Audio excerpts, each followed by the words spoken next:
Noh, on aeg rääkida Türgist. Kuulame, mida president Trump ütles Türgi presidendi Recep Tayyip Erdoğani kohta. Mulle ta meeldib, ta on mu sõber ja ta jäi sõjast eemale. Ta oli peamine kandidaat, kes oleks võinud minna Iraani sõtta, võib-olla Iraani poolele, sest nagu te teate, ta ei ole suur Iisraeli toetaja. Ja ma palusin tal eemale jääda.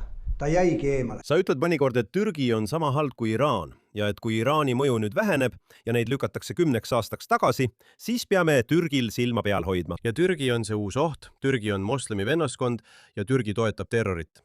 Mitte, et ma arvaks, et Türgi president oleks Iisraeli või juudi rahvasõber. Vastupidi, on teada, et ta on korduvalt teinud šokeerivaid antisemiitlikke avaldusi.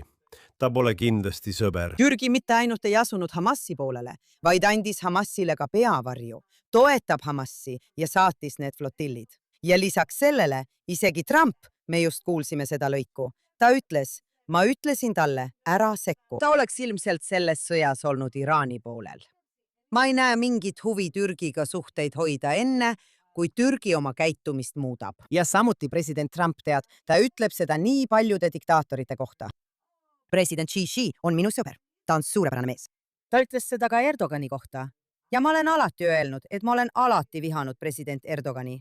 Mind ei huvita, et ta on NATO liige. Tal pole NATOsse asja. Ja ärgu olgu kahtlust. Ta on tõesti ohtlik tegelane nii oma rahvale kui ka ülejäänud maailmale. Kui sul tuleb valida Bostoni kägistaja ja Jack the Ripperi vahel, siis ilmselt sõltub see sellest, kas sa ei taha verist surma surra, sest kägistaja lihtsalt kägistab sind ja Jack the Ripper pussitab sind surnuks.